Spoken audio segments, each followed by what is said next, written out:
afternoon if you're joining us from across the globe. My name is Meredith Garfalo. I am based out of the New York City area, more specifically Long Island, and I will be your moderator for the next couple of hours. I am so excited to be back with Foundation for the Future for conversations for the future, both today and tomorrow. If you're not familiar with my work, well, it's so nice to meet you, first off. And second of all, I am actually a broadcast meteorologist and a science and space correspondent here in the New York City market for News 12. And if you look up News 12 New York, this evening, you'll be able to get my weather forecast, not specifically internationally, but you can always ask me those weather questions. The more important thing is I love space. I got bitten by the space bug about 5 years ago, and I am so excited and storytelling what's happening in the space community, the important things that you need to know, and also moderating panels like this and events like this to help get out to the world the incredible things that we are doing as we move forward to that next generation of space. So we are going to start with our first guest, and I have my little notes here. So this is going to be, as you can see here on our screen, Simon Drake. Thank you for joining us. Simon is the co-founder of Space Ventures Investors in 2014. He co-founded the Space Commodities Exchange with four other founders in 2019. And in 2020, Mr. Drake created the Lunar Resources Registry, which is currently participating in the European Space Agency Business Incubation Center in Germany. Mr. Drake is a passionate space industry advocate, woohoo, with a focus on space resources and developing the cislunar economy. He has decades of experience in investment banking, marketing, working with startups, and he leverages his wide experience to focus on the concept of making space investing a reality for the general public, which is very exciting. So without any more introduction needed, I would like Mr. Drake to take it away. We're so happy to have you today. Thank you, Meredith, for the very warm and early introduction for you guys in the States. Yes, my name is Simon Drake. What I want to add to this conversation for the future is how, when I look forward, with respect to the businesses that I work on, how security in space impacts that and driving forces, and for the companies I work with, what the outcome is. So I'm going to share some slides with you. I'll walk through it. It'll be a very exciting and thought-provoking 20 minutes. But I will rush through things a bit because we have a lot of ground to cover. So can you see the standard PowerPoint? Yes. All right. So as you can see, can you see a slide with charts on it? Great. Okay, so the space economy is now measured in trillions, whereas the lunar market is now in hundreds of billions. So security follows where commerce is. Obviously, when it comes to US national security, there's a lot of satellites in LEO and GEO that are to be focused on. Because of how I became involved with certain businesses, I started to focus on what are the risk side of those businesses. So, for example, the Space Commodities Exchanges, we want to put orbital terminals into LEO and GEO and lunar orbits to buy, sell, meter, trade, propulsion, and commodities that come from the lunar surface. The latest business I've co-founded is Lunar Resources Registry, where we look at the moon as somewhere, as a place, a destination that needs some kind of commercial order put into it, because if we want a commercial environment, we kind of have to start making a rules-based approach to how to operate there, and taking into account how the space treaty and how the existing mining and energy industries work. So we have our frameworks, which in the end means, because these are commercial businesses, you need assets, you need locations. Now is what I call the macro roadmap for space security thesis. Recently, we've seen a lot of changes. Now, the reason I go through these changes is because they do impact security, which I'll point out in a next slide. So what drives security? Well, there's a couple of things happening right now. The 2022, I call it the faith-based crypto assets have collapsed. Blockchain will find its place in space. And for Generation Z and millennials, they've just witnessed a potential crash of, pretty large. Also, at the same time, we have fiat currencies devaluing, and you see it in inflation. And this has happened before, again, 1920s, 1930s. So the outcome is that countries need real assets and projects. And a national space race is a real asset and a real project. And the Chinese do it, the US does it, Europe's on it, Russia's on it, Japan's on it, Korea's on it, India's on it. So we are in a space race. Now, the recent conflict situation in East Europe has kind of highlighted what we knew already, which was there's an impact on rare earth metals and the supply chain. And globalization is, let's just say, I've written fractured. It could be spluttering. It doesn't change the fact that supply chains have changed. Also, we have sustainability, ESG, and the high cost for mining and energy, which makes it more expensive to extract resources on Earth. And also what I call the NIMBY mentality, not in my backyard, where no one wants a new mine, particularly in Western countries. So my thesis is, what is more sustainable than space resources? Now, the final point is space beckons, a new age of exploration. If you take into account the earlier points, where do you go after your faith in crypto assets and your own currency has suddenly been kneecapped, to put it bluntly?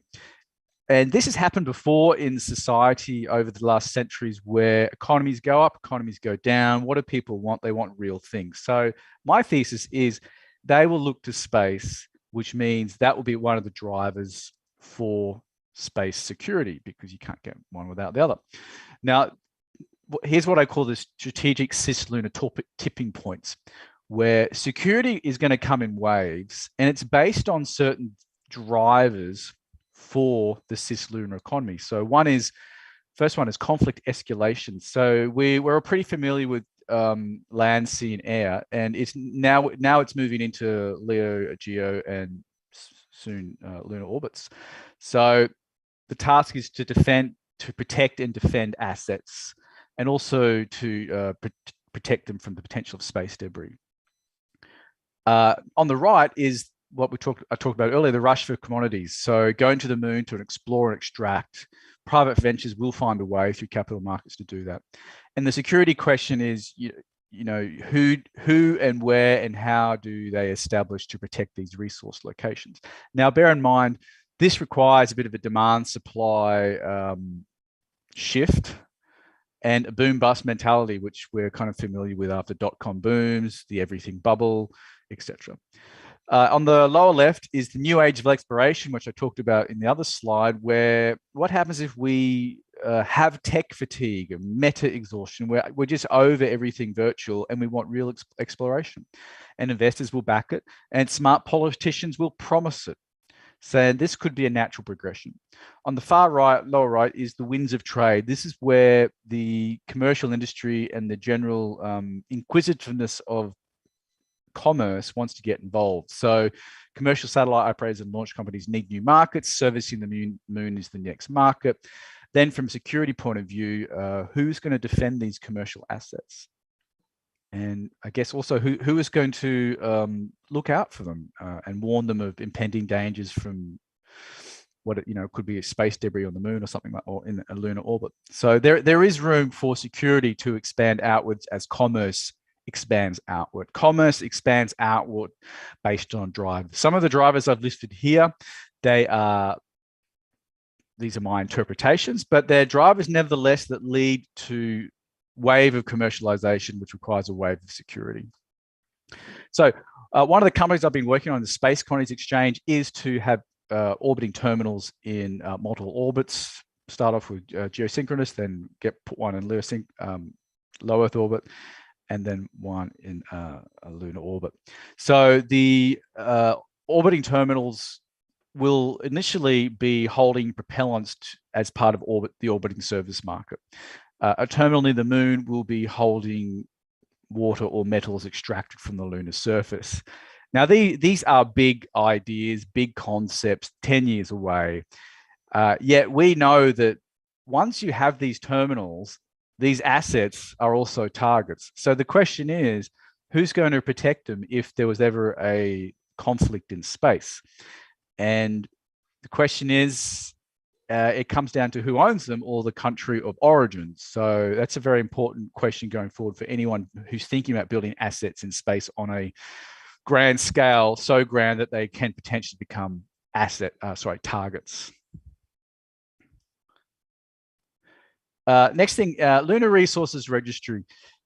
This slide, I call it the players in the game. And we are probably, some of you are probably quite familiar with it, where the Office of Outer Space Affairs, Outer Space Treaty, they provide policy and law. Artemis Accords shows the light, a much needed light, on space commerce to do with space resources. Other space agencies are kind of jostling and say, well, the moon is for everyone, and they're quite right. And they're also doing their own exploration, which is very good. On the lower left, we have terrestrial mining. So their question is, how much of an exploration budget can we spend on space resources? And on the far right, we've got space entrepreneurs. We need locations of a resource to underpin our business model and also to back up a commercial investment. So as I see it, there is a race for resources. It is just warming up. And it will gather speed, but it's a very slow process. It takes years, but the good news, we're on our way. Now, with the Lunar Resources Registry, part of our job is to make a registry of the moon. So what we did was we started with actual presence, which were, for example, Apollo landers. Well, actually, also then we made heritage zones for the Apollo crewed missions, because there was a US law passed to make heritage zones. So we made a heritage zone. We put a border around. I think that's a 5-kilometer radius. We also put registrations on impact zones. Why we made a border around these particular locations was we looked at the Outer Space Treaty and the right to non-interference, as in you land there, you kind of have some way of saying, leave me alone.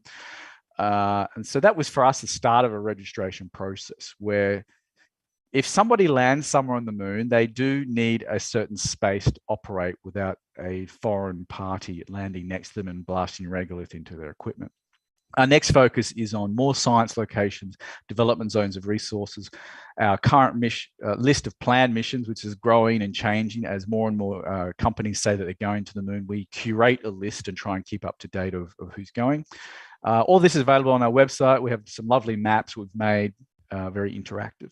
We're also working on commercial registrations, because a mining company needs a lease or ownership of a piece of land before it can start exploration, extraction, and so on. So our view of the moon is, well, you need that as well. So we've set up a framework for making resources, infrastructure, and energy registrations.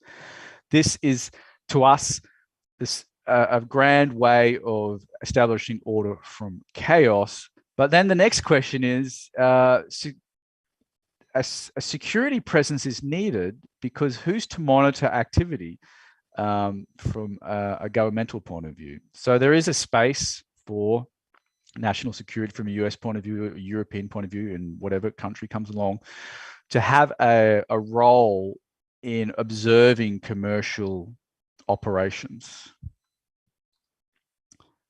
And that's it. Well, that was absolutely fantastic and very interesting. And so as I was posting in chat, while you're listening to these conversations, join the conversation. That's the best part of this.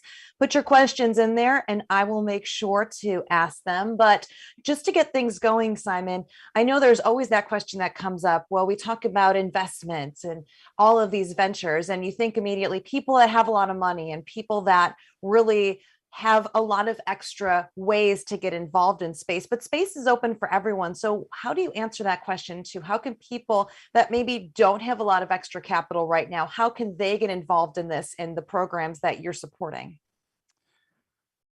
Yeah, good question. After a market shakedown like we've just had,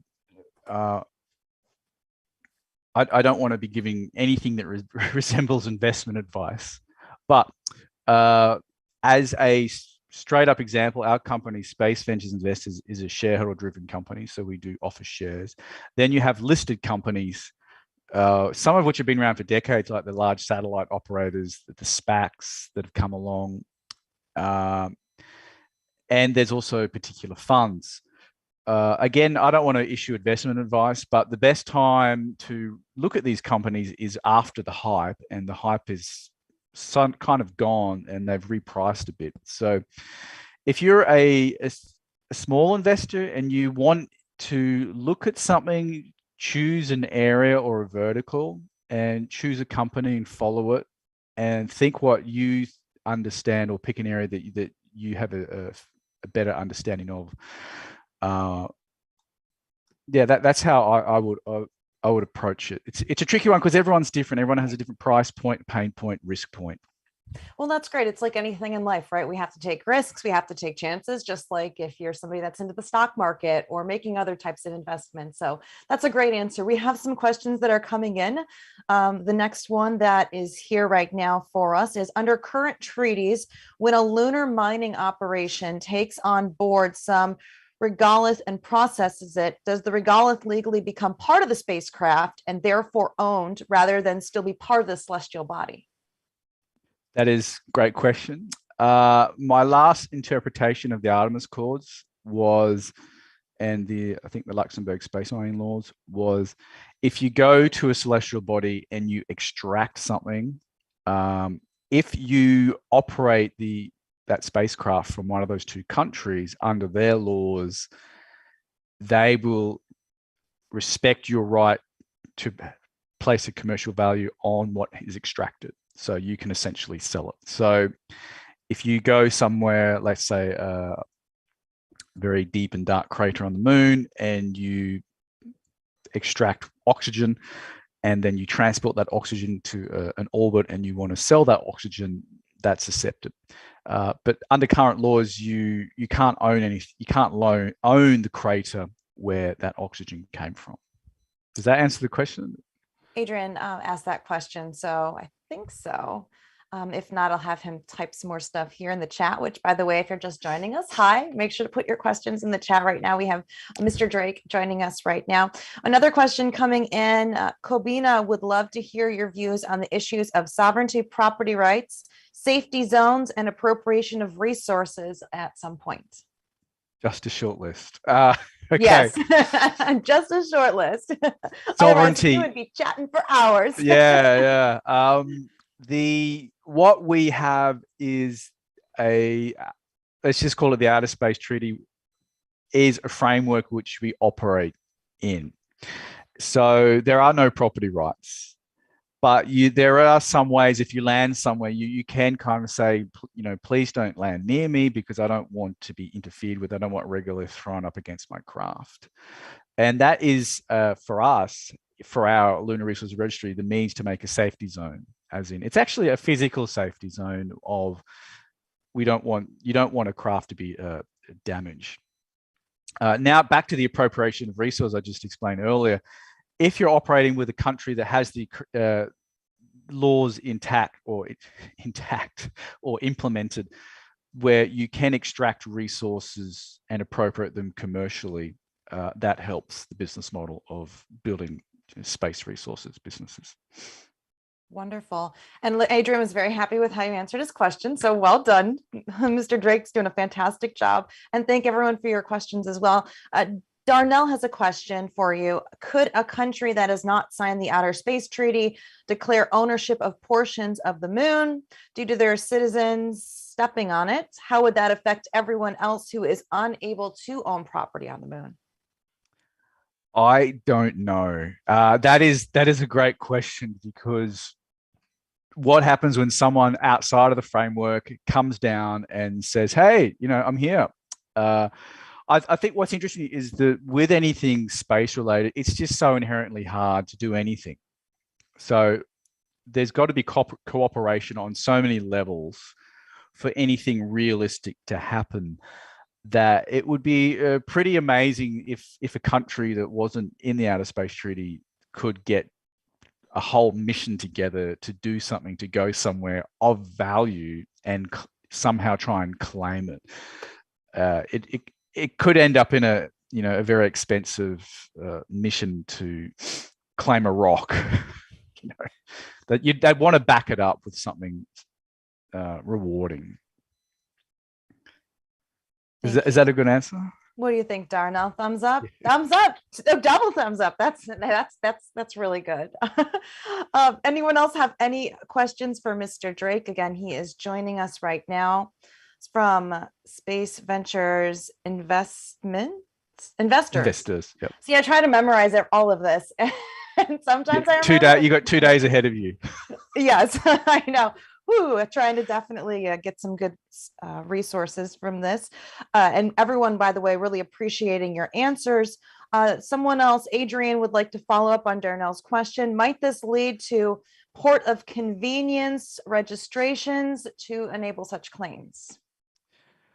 Yeah, now I think we're kind of getting into the laws of this international waters, maybe, or again, I don't know, because as we go along building our registration process, we start from zero, or not really terra nullis, but zero, and start building a framework, and then comes these questions, which are really tricky for us as a commercial entity who looks to the Outer Space Treaty and policies, and the Hague Working Group on Space Resources, etc.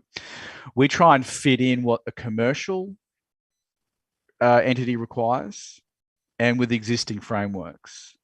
So again, I don't know if there will be ports in space. We know that. It's the legal status. I guess if it's orbiting, then the craft, wherever the country of origin is. If it's for a lunar registration, a craft or a lander has to be there to actually validate a lunar registration to be there. So, these would be interesting questions in the future, and I'm sure lawyers will feast on these outcomes for decades to come. That's why I'm excited we are having these conversations for the future, because now we can take these notes down, and I'm sure really, really making a difference for us, not just here on Earth, but up in space. I'm going to go through one more question, and then Mr. Drake, is there a way you might be able to put your information in the chat if anyone wants to contact you after this? Cool. Great. Final question is from Darnell. If I decided to start a company that would sell doomsday bunkers on the moon, could I sell plots as long as I did not claim property ownership? Asking for a friend as well as himself. Good question. Yeah, it is an interesting question, because there are companies that selling NFTs of payloads of I think a rover. But yes, there's no way to claim property ownership. Yeah, people will be very imaginative with what they can offer on the lunar surface. For me personally, I just want to focus on large mining ventures. That to me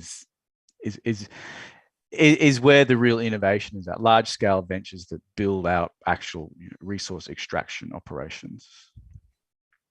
Great. Well, thank you so much. Somebody put in the chat, can they contact you at support@lunarresourceregistry.com, or is there a better email, or should they reach out to you on LinkedIn if they have further questions or interested in any of your ventures? I'll just put my own email in it. So Great. Bang. Fantastic. Well, thank you so much, Simon Drake from Space Ventures Investors. We really appreciate you taking the time to start this very important conversation, not just for now, but for the future. So again, if you have any more questions, Simon's information is going to be in this chat, and you can also find him on LinkedIn. So Simon, thank you so much for joining us this morning, but for your afternoon.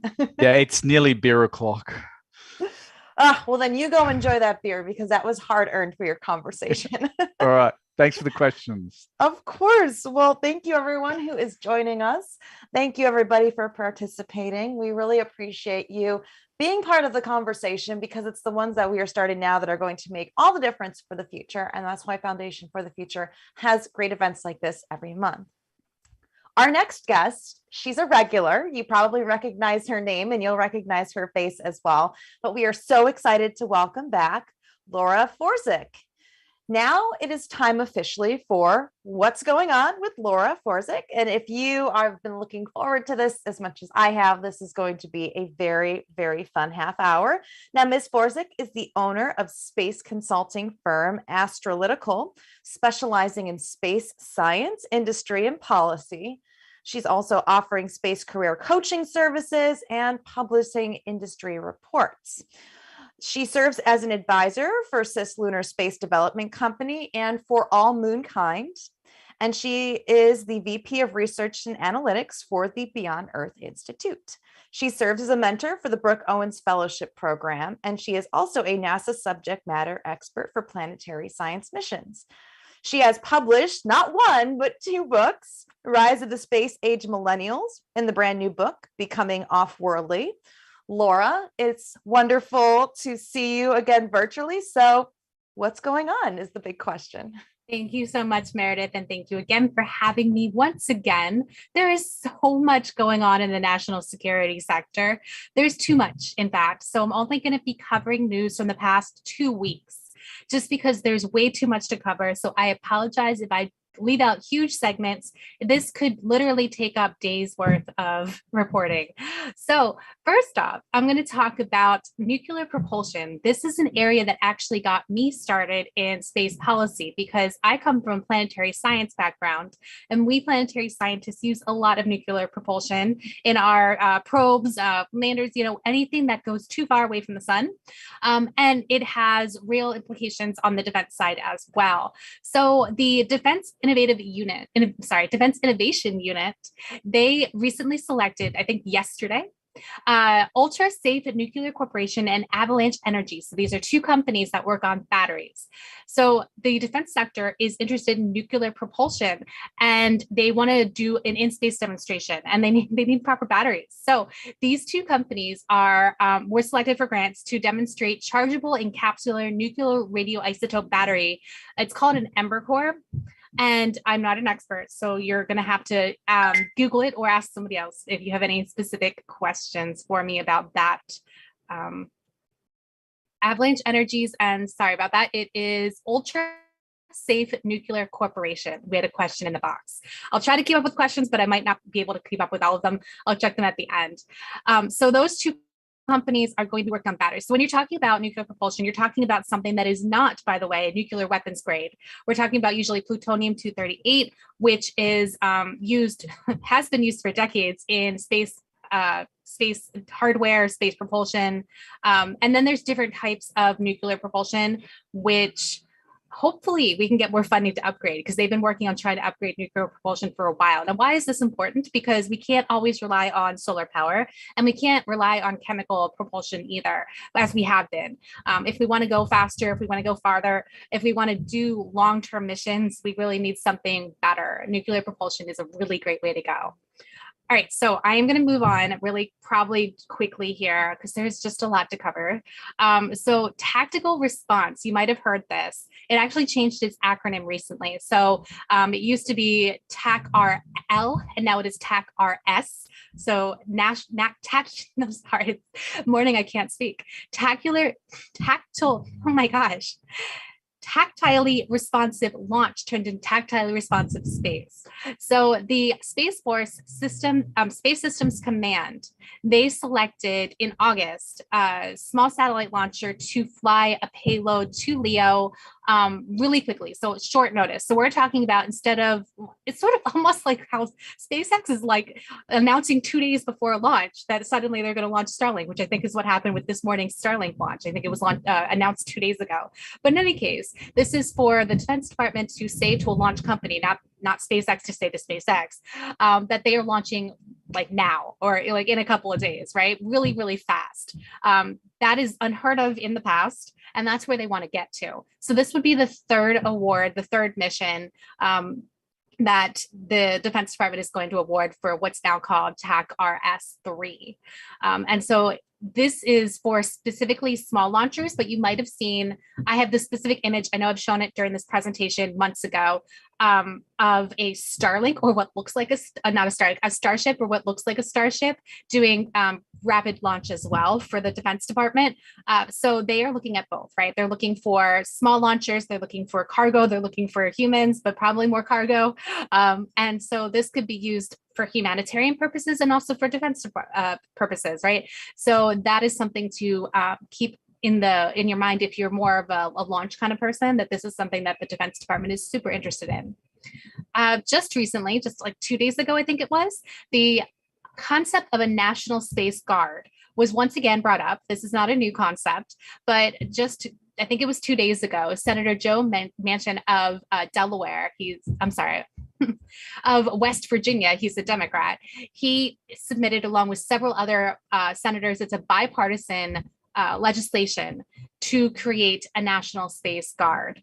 I have heard pros and cons about this. I know the Biden administration is not exactly for this, and I understand a little bit about the hesitations and a little bit about why some people want this, but I'm no expert to be able to really truly describe it. But what it does, it's the Space National Guard Establishment Act to create a National Guard for the Space Force. So the Space Force, as you might recall, not a concept that came into existence under President Donald Trump. What happened was that he sort of co-opted the idea and he made it a rallying cry. So back in 2019, I think it was December 2019, that Space Force was created as its own separate branch under the US Air Force. And now this is sort of a continuation of that effort of prioritizing space over air or over army, or, the different ways, the different arguments as to why the Air Force broke off from the Army are the same arguments as to why the Space Force has broken off from the Air Force. And so the space topics fall under actually a lot of different branches. I don't know about all of the branches, but I know the Army is involved, Air Force is involved, Coast Guard is involved. Space actually touches a lot of these different areas, but now we actually have the Space Force, and now there's talking about the Space National Guard. So let us, if this sounds familiar, legislation was actually released or introduced last year, and was actually pretty popular in the House of Representatives, but it did not pass the Senate. So we're going to have to see how this plays out. My guess is eventually it'll get passed. I don't know if this is the year, but if the history of the Space Force, where it had been introduced over and over and over again as the Space Corps, eventually the idea took hold. That's just my guess. So moving on to Ukraine, a very popular topic these days. And we have been quite aware of how much the Defense Department has been relying on space, specifically commercial space companies, right? So there's two areas here I want to focus on. One being communications, internet. I already mentioned Starlink this morning. There are two companies in particular that have been in the news about this, Starlink and Viasat. And we saw early in the start of the war in Ukraine that Viasat was under attack by what turned out to be Russia, no surprise, a cyber attack. They hit their ground terminals rather than the actual satellites. And then for the past several months, SpaceX has also mentioned that Starlink has also been undergoing cyber attacks that have actually resisted them. And I don't know enough about that to figure out how they did that. But it's really cool, actually, that they were able to resist. I mean, I'm impressed. So maybe someone else can talk more about that a little bit later and figure out why they did that and why they were more successful than Viasat, or maybe Viasat recovered. I don't actually know. But why I'm bringing this up now is because there was a recent hearing, a Senate Armed Services Committee hearing on May 11th. And General David Thompson, who is the Vice Chief of Space Operations for the Space Force, he actually he testified about this topic, and he said that the idea of constellations, for example, Starlink, and several other of the internet constellations that have been proposed, that idea of large proliferated constellations by commercial companies actually increases the resiliency of our communications network, our ability to, I guess not just us, but us and our allies, our ability to connect with the world, to connect with teams on the ground, etc. So he went and testified to the Senate Armed Services Committee about how vital that is. Another area would be imaging, right? So we have seen how many images now coming out of Ukraine thanks to space telescopes, that observatories, sensors, all the things that are up there that usually we associate with National Reconnaissance Office or some other office like that. But in this case, it's been a lot of commercial companies. Maxar, I know, has been one of the big ones that has been out there and talked about. And they have seen quite an increase. They just had a call, an earnings call, quarterly call. They have seen a huge increase in demand for satellite imagery, no surprise. And also they recently introduced a mobile access terminal for people out in the field somewhere, mobile being the key word there, for not only their own imagery, but also other commercial satellite imagery and also radar imagery. So all of this accessible in one area. I don't know how this differs from like your phone, but I assume it does. So somebody else who's more intelligent about this can actually explain why a mobile access terminal is so vital to people who are out there in remote areas or in areas of conflict that they might not be able to get maybe internet. Maybe that's the key. Maybe they can't get internet more reliably. So this is another way for them to do so. So I think it was the Persian Gulf War where we saw how vital satellites are to war fighting. And so this is just another continuation of that theme, right? We have space superiority, I think is the term. GPS runs our world, right? So GPS is also an area where we are targeted. GPS is used, for those who don't know, let me back up.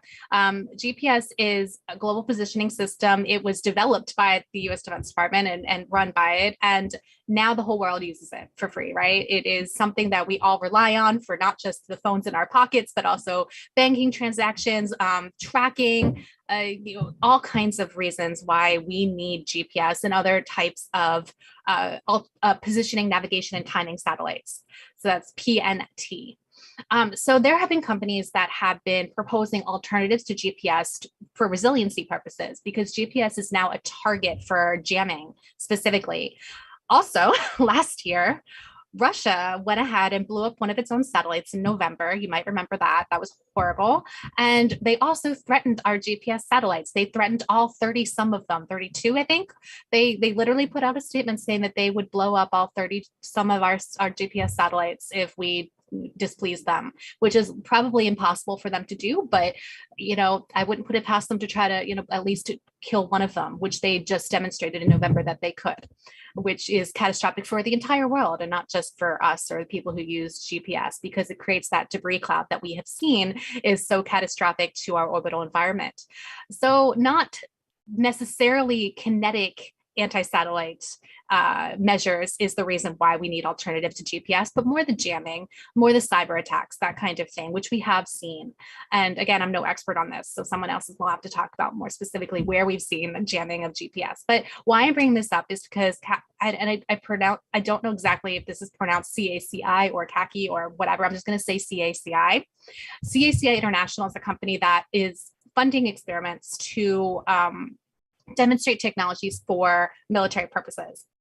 And they have demonstrated, they're also going to be demonstrating an alternate to GPS. They're not the only company, but they recently put out a statement saying that they are going to be launching 2 demonstration payloads on a York Space satellite, which will fly to LEO in January. That's currently scheduled for January on a SpaceX Transporter 7 rideshare mission. And they, okay, so that's a different topic. So I wanted to then there are other ones that are trying to develop an alternative to GPS. There are countries around the world that are also developing alternatives to GPS or already have done so. In Europe, in Russia, in China, and elsewhere. So GPS is still very, very much relevant, but we will see more systems become, I think, more relevant over time, simply because there's more players involved now. Another thing that CACI, again, I don't know if I'm saying that right, I apologize, International is doing is experiment that will do optical terminals for communications purposes. So this is a DARPA project called Mandrake 2. And my husband was supposed to be watching our daughter, and she's in here instead, knocking over lights. So in any case, this happens every time. I really need to fix the lock on the door. I apologize. Anyway, so Mandrake 2, space-to-space optical communications. It's a critical technology for DARPA that they want to demonstrate for their Blackjack constellation. And so they are doing just 2, and then they want to create a whole mesh. They call it a mesh. So the idea is that they're going to demonstrate with these 2 satellites that they can do optical transportation, which is fairly new, and at least fairly new for space purposes. And then they want to create an entire, I might have to cut this talk short. They want to create an entire mesh network known as the transport layer, which will have, all right, you know what, I'm just going to pick her up. We're used to this, right? Hey, it's fine. We love special little space guests. No, And I'm just gonna pick her up. what's her name? This is Aurelia Leah. She is 1.5. Oh. And because I thought I'd be holding my baby, but now I'm holding this baby. Okay, so the idea is that I'm good. Thanks. Okay. The idea is that they want to create a mesh to create communications available for satellite buses, laser terminals, that kind of thing. She's very talkative. So she's going to give me my talk too. And then last topic, that is actually my favorite topic here because it has been so underreported, but is so overwhelmingly positive. Satellite surfacing, space debris removal, long-term end-of-life deorbiting, boosting. Satellite surfacing is the topic that is so crucial to all of us. And back a few weeks ago, Space Force's SpaceWorks, which is Space WERX SpaceWorks, they selected 150 teams to support the Orbital Prime program, which will deal with developed technologies for satellite servicing and space debris removal. And this is $250,000 each. So it's just a study. It's not actually developing the technology yet, but 150 teams. I'm sorry, 125 teams. I've never heard of 125 teams being awarded a project at one time, a contract at one time. That to me is just mind blowing. So there's 125 teams out there that now have some extra cash to try to develop technologies that are crucial to our orbital environment. And so they will deliver the product or study in a few months, and they will then propose for another award up to $1.5 million. So this is going to be absolutely amazing if they can choose the best technology to, and there are of course other companies doing this, but this is specifically the Space Force that is funding this. 125 companies. I mean, I don't know, maybe some of you out there are older than me and have heard of that many awards being given at once, but to me, that's just amazing. So I really applaud SpaceWorks for doing that. I'm going to cut my talk a little bit short here. I'll take any questions. Just be aware that I'm not an expert in the defense sector. So we're just going to take this as this goes. And that's my camera fine. And of course, I mean, we talk about conversations for the future, and that little one is the future. So this is like the perfect bridge in between. Don't forget, everybody, we are taking questions in the chat. And Laura, if you got to go, you got to go. I guess I can sing or dance or something. Any questions? Put them in the chat for us, please. Somebody sees our next future astronaut. I totally agree with Devin's comment about the Russian ASAT tests and the previous American, Chinese, and Indian ASAT tests being completely irresponsible and yes, endangering the International Space Station, endangering other satellites, endangering the Chinese space station, endangering all future commercial space stations. So yes, absolutely devastating. So thank you for that comment. And thank you for the comment about how cute my daughter is. Darnell would like to know, is anyone building a GPS system for the moon? There is talks of that. Yes, it's not called GPS. And in fact, I have a note to my team to actually look this up and write something up about it, but I haven't done so yet. So yes, the answer is yes.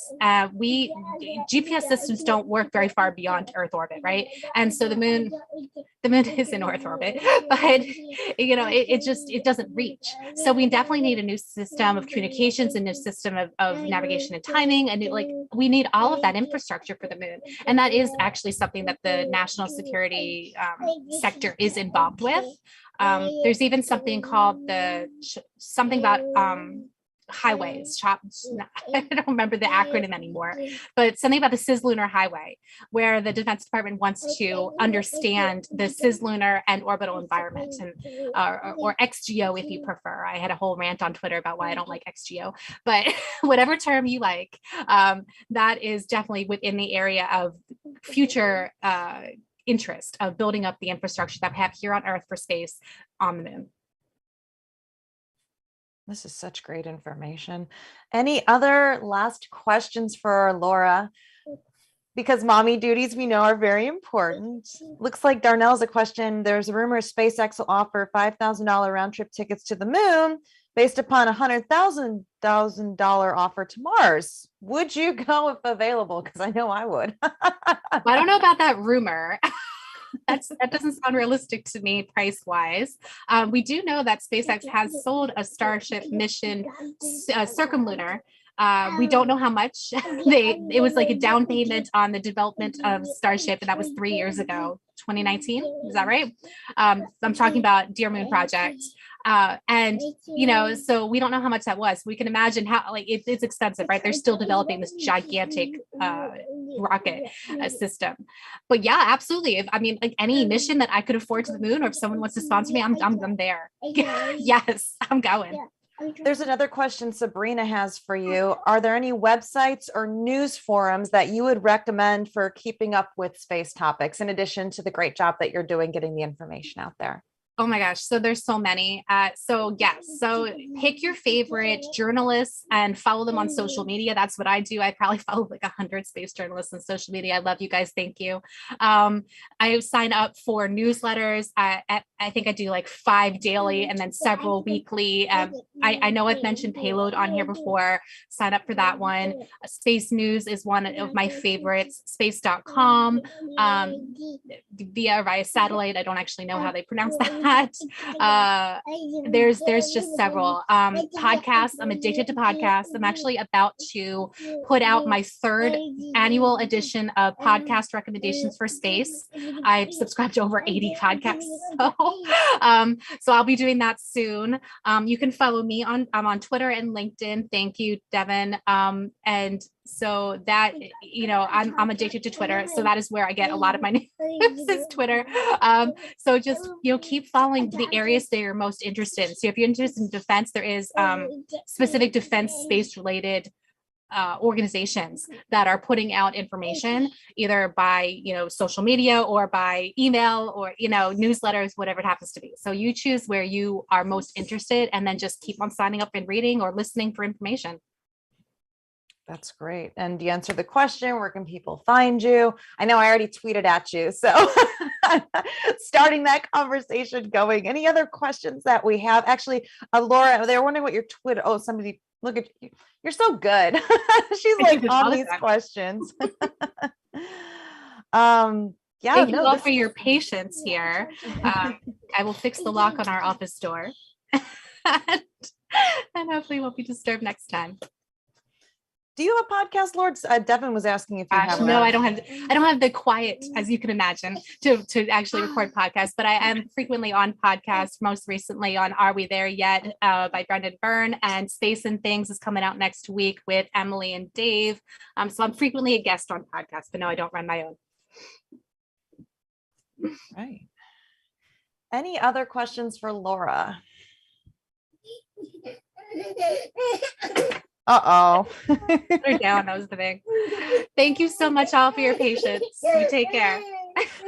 Thank you, Laura. We, as always, love having you. Of course, if you have any more questions, you can reach out. She's on LinkedIn. She's on Twitter. Just put her name in Google, and I'm sure you will find ways to connect. But We are so excited as always to have such amazing guests. And I think, she hit things on the head perfectly about where to go and what to follow. You want to make sure to get accurate sources, accurate news organizations. I do a lot of space reporting myself as a correspondent and focusing on storytelling. So I'll throw my information in there as well. If you'd like somebody in the media that has really focused part of her career on forecasting as well as space stuff. So yes. Woohoo. This is fun. How's everybody feeling? Do you need another cup of coffee? Do you need a snack? Do you need water?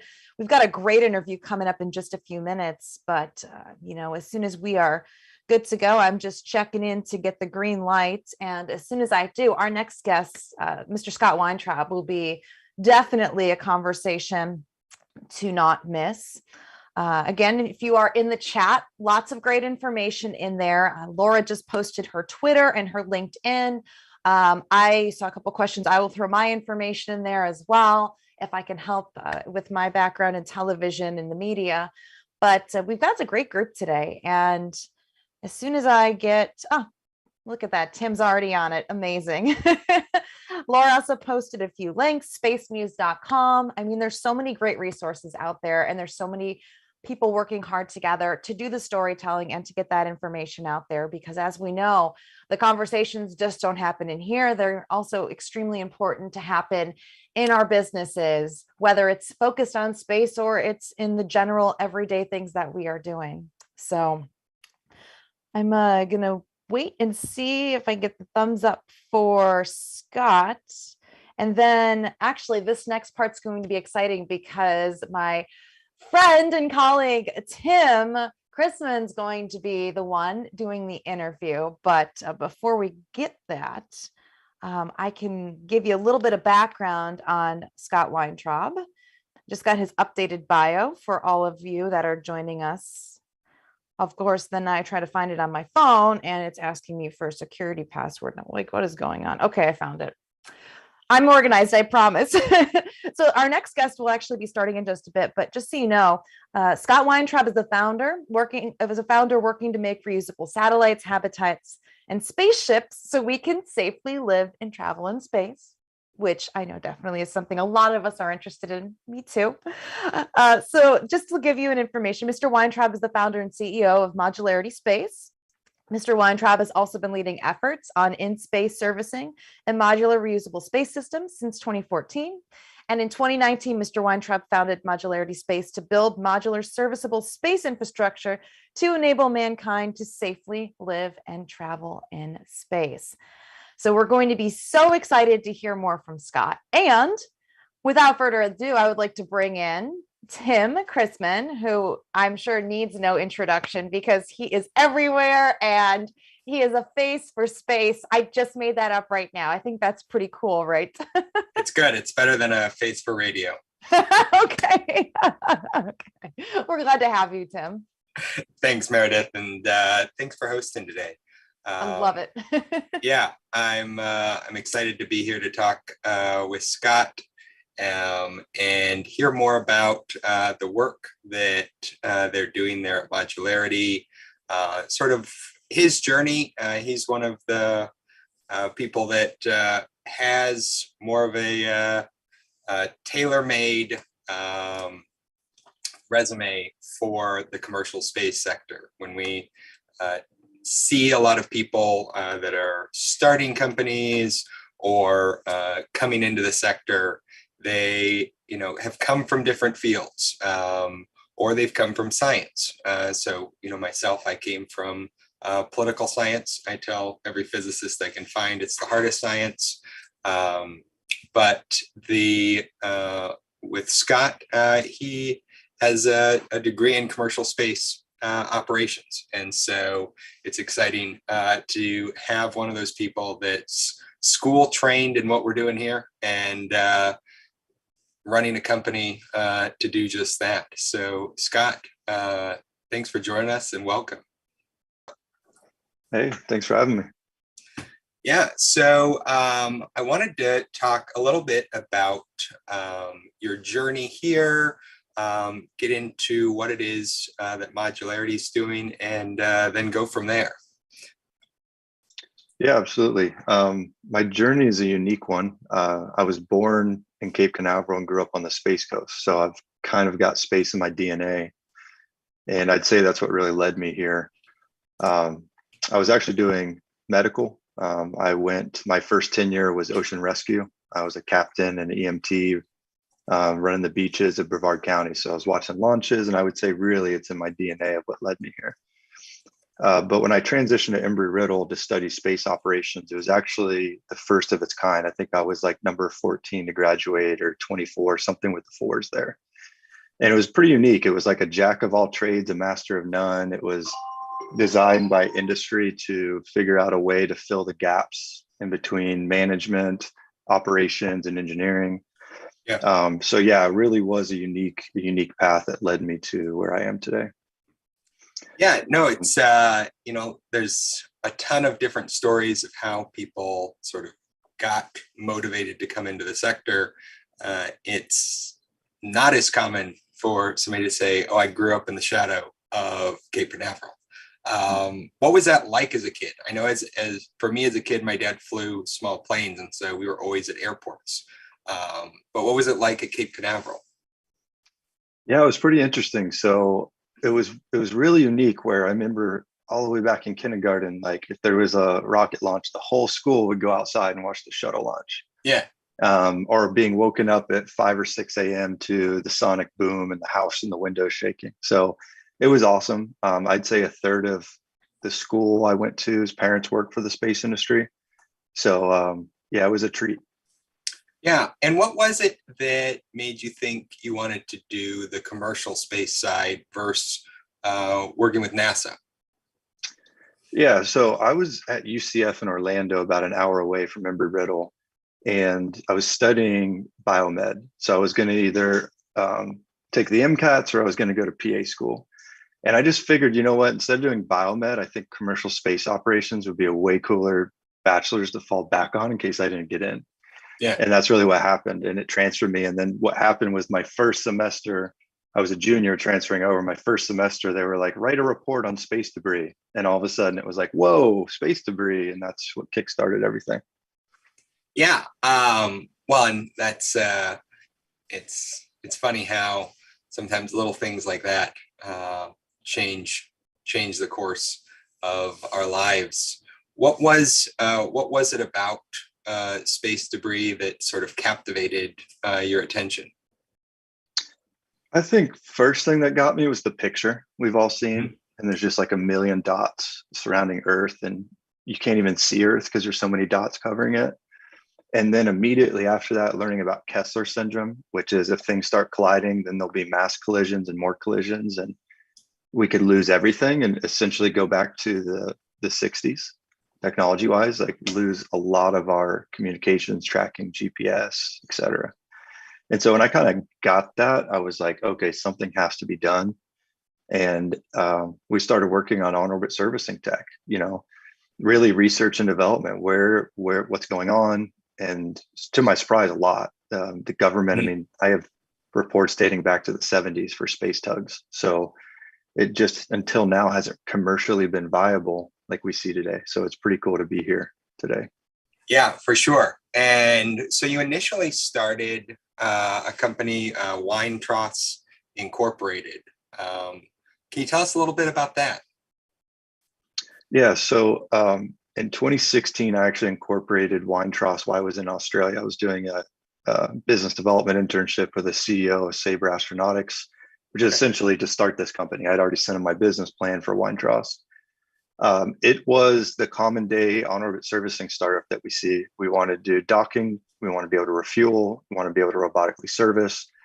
And we had a lot of great success and a lot of traction between 2016 and 2018. We raised funding. We won a lot of like space business plan competitions and, licensed tech from NASA, and was working with the government to understand where we could license or help. But we saw this missing link that was that everything we were trying to do was around going to a 5, 10, 15-year-old asset and servicing it to bring it back online. And although that's beneficial, we started thinking farther in the future, like, well, what's going to happen in 5 or 10 years when all those die and we can't service them? What if we could make the new tech serviceable so that we could? And that's what happened in late 2018 when my co-founder joined and really helped us make that pivot. And we pivoted and started Modularity. So Weintraub was mostly research and development, trying to be a startup, and Modularity is actually solving a real problem. Okay, that makes sense. And so, we got into Modularity. Tell us a little bit about the genesis there of Modularity and what it is that makes you guys different.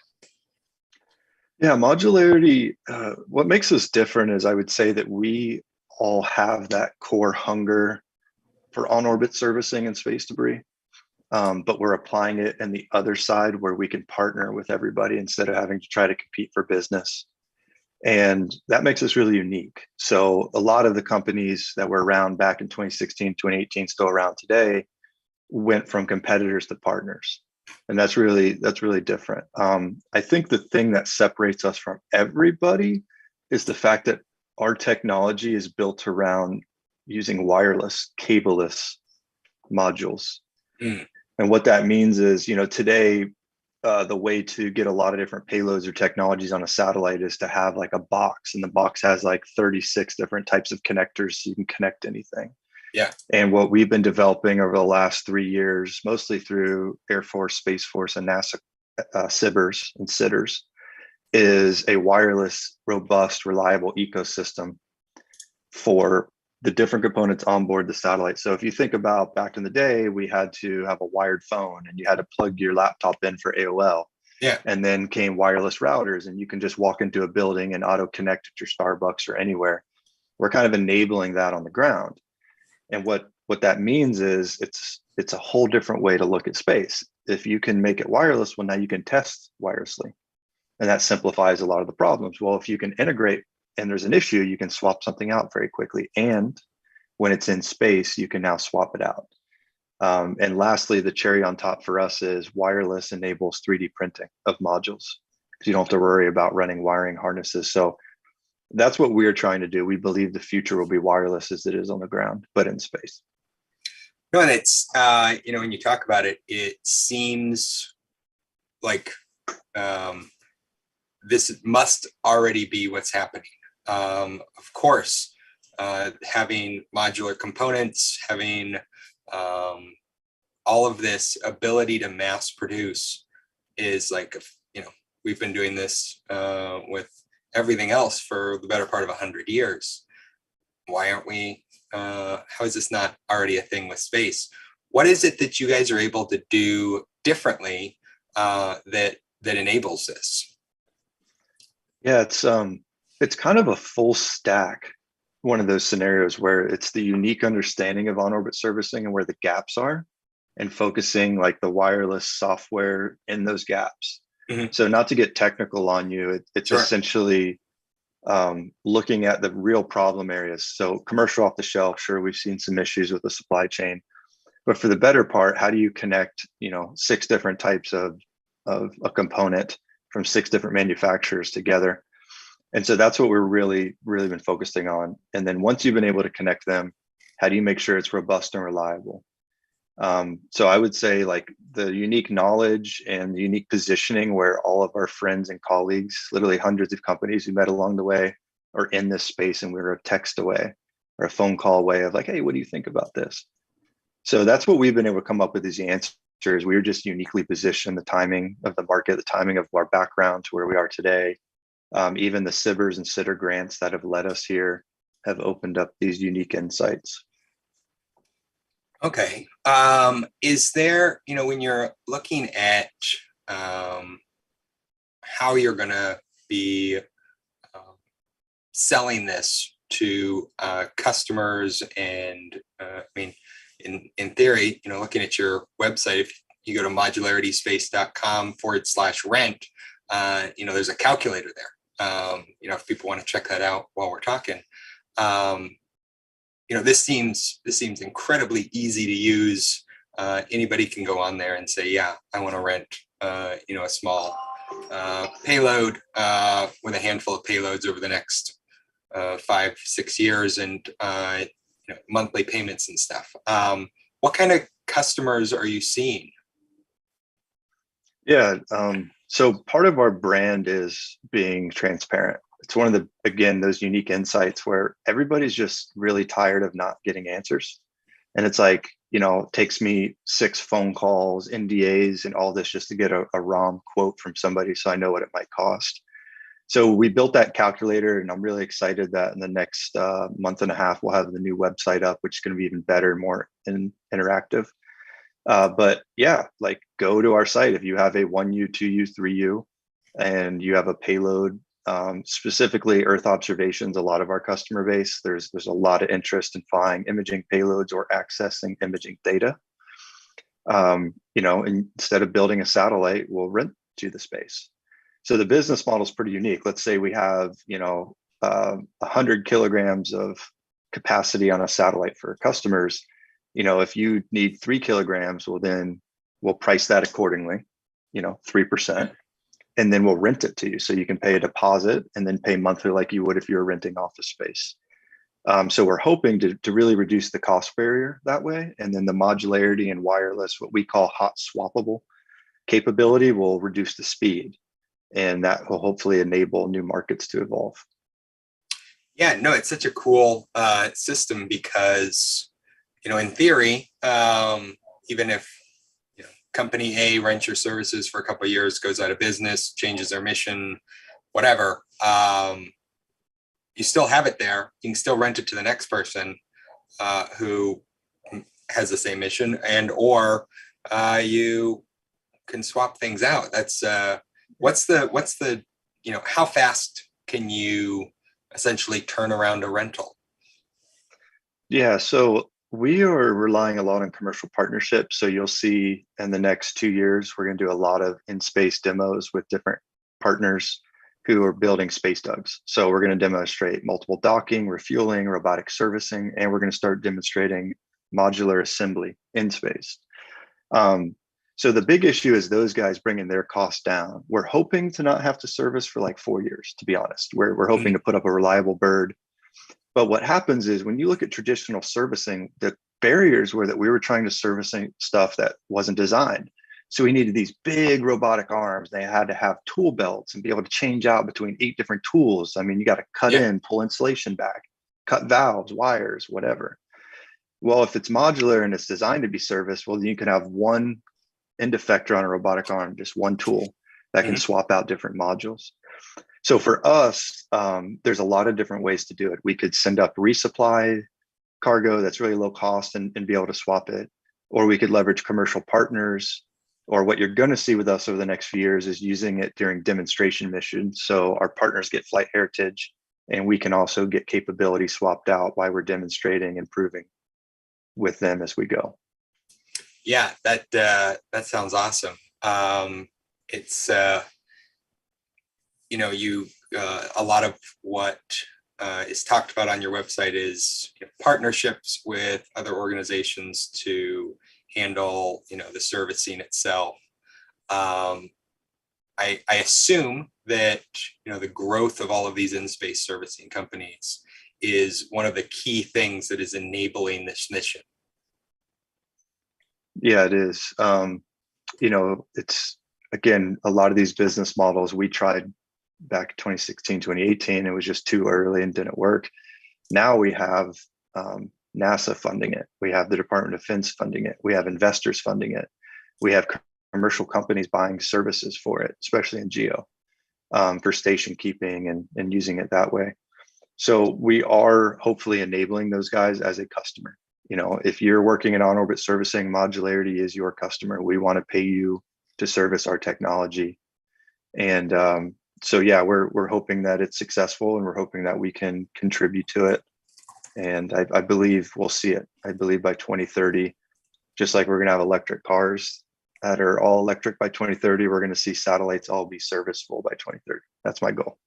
Yeah, no, I mean, I think that's a not only realistic, but fantastic goal, because it's been far too long that we've had, whether it's single use systems or these massive billion-dollar satellites that go up, and hopefully they don't break, because otherwise you're screwed.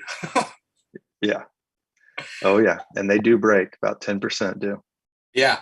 Well, Darnell has a question here. How do you get everyone to agree to a certain standardization for the modularity? Oh, it's a fantastic question. So again, this is one of those unique insights that we had when we were doing on-orbit servicing. We realized there was no standard.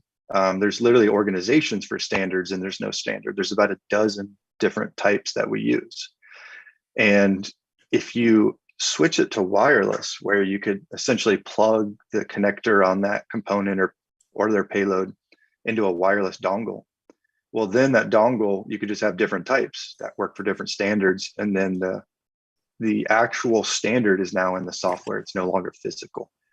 So that's what wireless does. It eliminates the need for a physical standard, and it moves the connection and the interface to a software-based one. And that's how we get around it.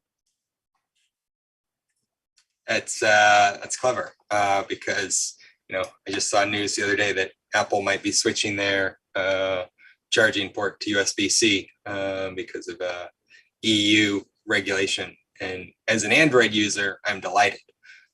But that's very annoying for the millions of Apple users who are finally going to have to get a new charging cable after years.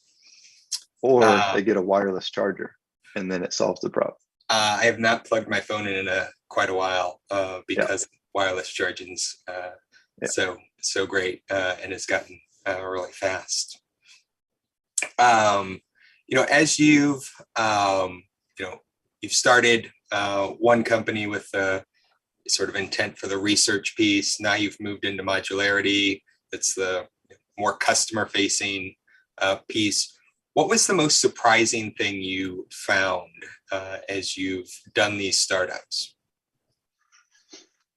To be honest, I think how hard it is to raise funding, and not because it's hard, but because it's so much to learn. We've done multiple accelerators and incubators.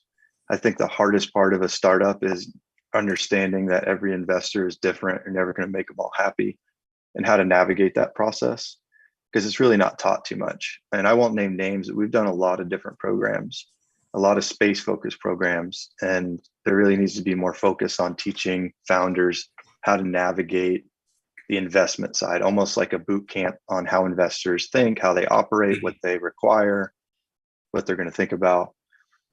Besides that, the real hard part for founders is actually the personal development side that no one ever talks about for some reason.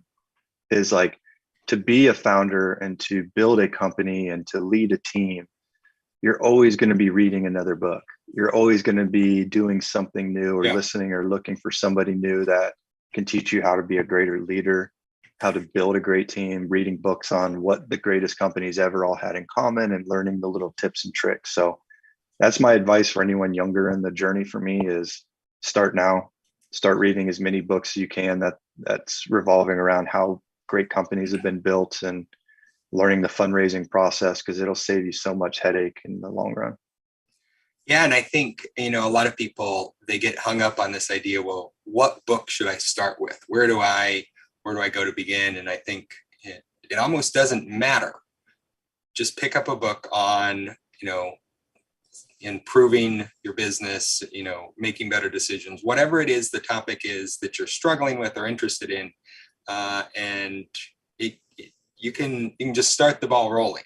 Once you get into one, more start to pop up, whether because they were recommended or your Audible or Amazon Kindle feed just starts getting calibrated.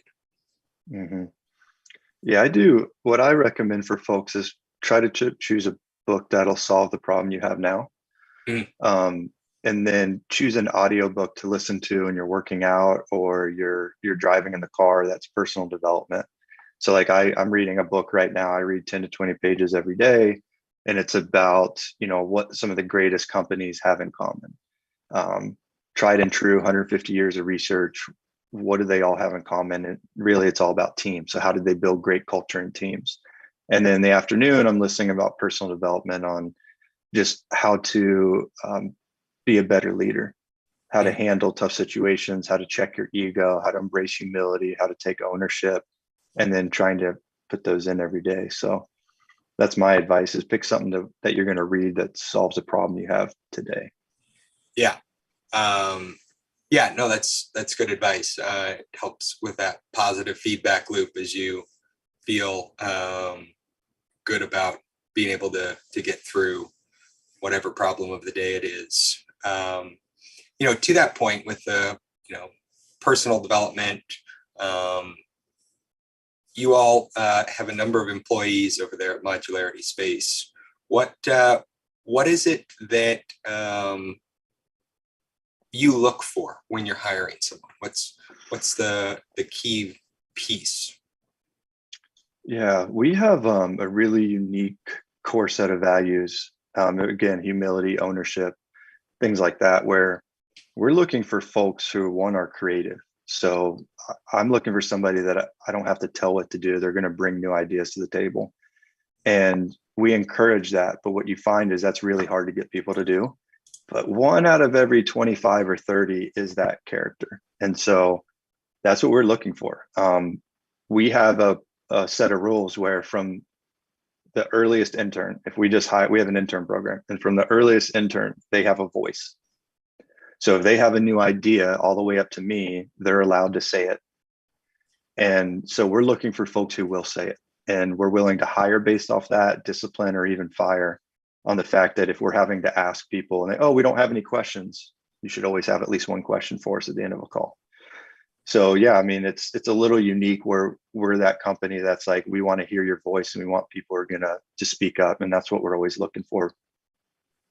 Yeah, no, that's cool. I was reading a book recently talking about, company values and the ethos, and how when your company doesn't have values that are actually differentiated from the average or the standard, they're of no use. And so, having what you're talking about, it helps set a clear expectation. It's not that, you want everybody to be happy with apple pie. You're saying, look, there's a clear standard. You're not just supposed to be housefly, fly on the wall. I should practice my idioms. Mm-hmm. It's hard to find. Traditionally, a lot of engineers are introverts from what I've seen.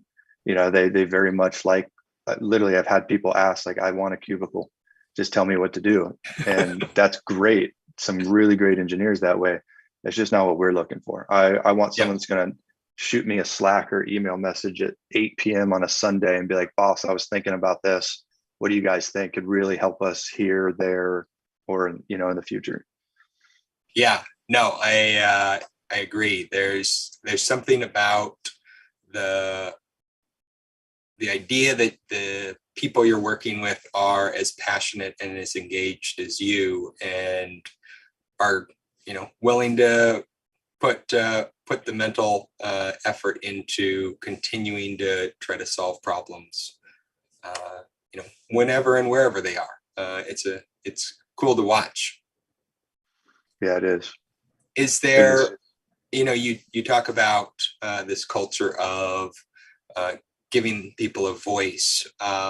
Is there something you found that has helped encourage people to be willing to, send those messages on Sunday at 8 p.m. and continue driving forward to find solutions?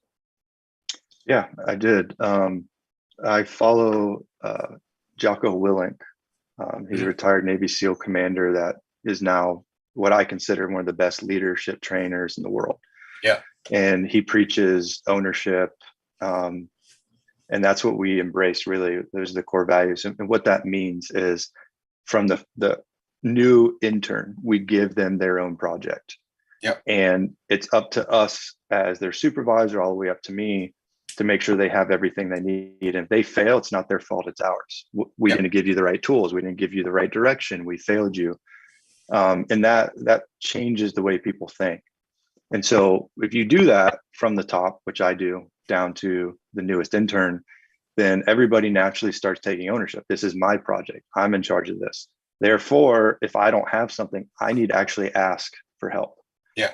And when you preach that from day one and you're willing to hire, discipline, I mean, and you really, really implement that, then you see great things happen. You see those messages on Sundays.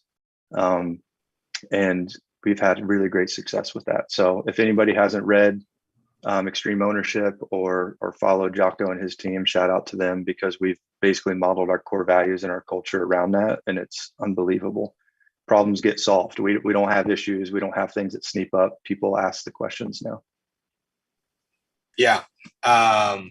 Well, so other than Jocko, one of the questions that came in was, who were your mentors? Man, I have a lot. I'll be honest with you. I'm a very resourceful founder. That's one thing a lot of people say, is that I'm always asking for help. I am not afraid to hear a no. It's like, hey, this is what we're doing. You know, we'd love to have a chat. And you'd be surprised how many people actually say yes. People want to give back. So I would say mentors, there's a dozen of them that you can find on the motivational videos. I saw somebody, David Goggins on Strengthen Your Mind, Jocko, of course. There's other folks I've followed in the past, like Andy Frisella, which really helped me get going.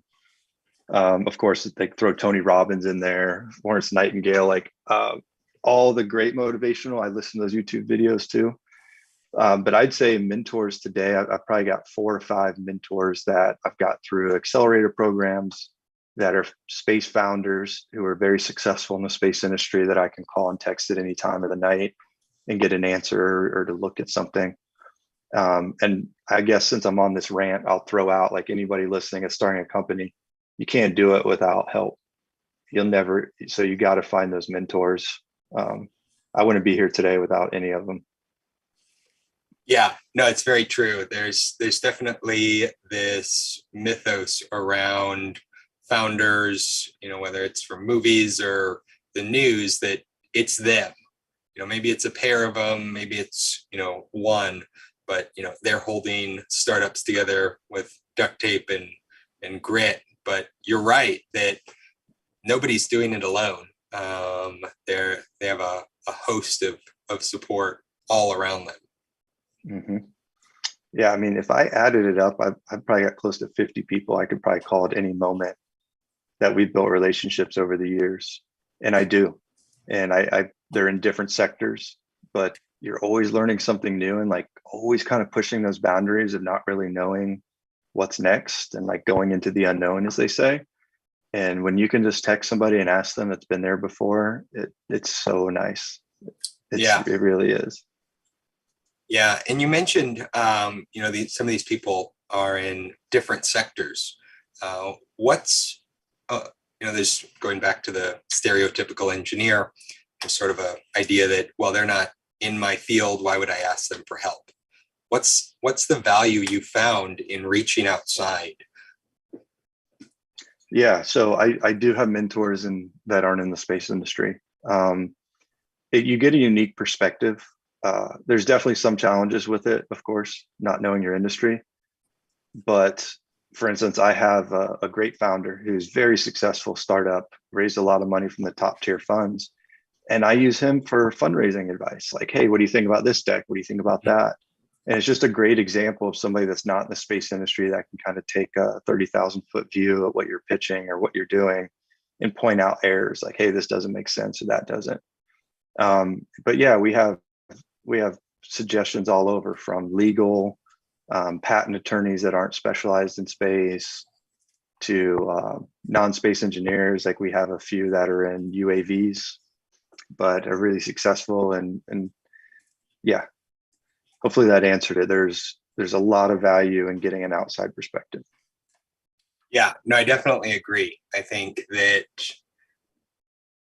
when you're going through a problem, there's a tendency to think that this is unique to me. This is some special problem that only I'm facing. But very often you can find that somebody else has gone through this in a different field and their solution's pretty transferable. Technically, it may not have the same components, but mechanically, it's, there's only so many ways humans are solving problems. got our opposable thumbs and our brains. And so there's only so many combinations we put together. Yeah, I mean, again, it all ties back to the personal development side. Like that is the hardest part for anybody, is stepping up to the plate.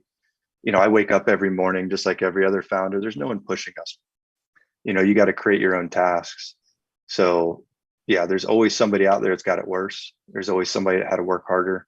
There's really no excuse. And to quote Jocko again, he said once, outside of death, everything is psychological. When you really think about that, it's so true. It's like outside of death, everything is psychological. You can do it. So I tell myself that a lot when we're having tough times. Yeah, that is a good quote, because it really does end up being that way. And I think the military gives people a good perspective on that, because you can be pretty miserable and in a lot of pain and realize that you just sort of can push through it. Mm-hmm. Yeah. Well, yeah, we're coming up to the end of time here. Is there anything that we missed that you want to make sure we hit on? I would say just to add it, since we didn't get to it, is, Modularity is a satellite rental company. We're a real estate company in space, but our real vision is to support lunar, eventually Martian, and deep space. What we're really doing, what we wake up for, our real mission is to provide safety. We believe that if you can make it modular, you can swap it out. That means if something's failing, like your life support system, you could grab one out of storage and swap it out. So if anybody's interested in that, we do have some open positions from executive level down to engineering. I'm not sure who all will see this, but if you're watching it, please acquire within, check out the website. We're always looking for creative minds that are willing to step up and speak up when the time's right. Yeah, no, and from the way it looks, Modularity's going places, and so you can definitely find worse places to work, and from the sound of it, the culture is pretty great. So thanks for being here today, Scott. It was great chatting with you. Yeah, thanks for having me, guys. All right, Meredith, back to you. And I'll take my face for space. The face for space. You heard it first here on Foundation for the Future's conversation. So thank you, Scott. Thank you, Tim. Everybody's having such a great day. I hope. It's a Wednesday, so it's hump day. So we're almost to the weekend. So we're getting there, but this is a very special way we can talk space, get those conversations going before we even get to the weekend, because then that gives us 2 days to network with each other and have those conversations with somebody that you might have really been inspired or motivated by with today's conversation. So I'm excited about our next guest. Let me get my little script up, because joining us right now is Rob Gabbert. Now, Rob is an engineer and government professional dedicated to making the United States leadership in space a priority in Congress.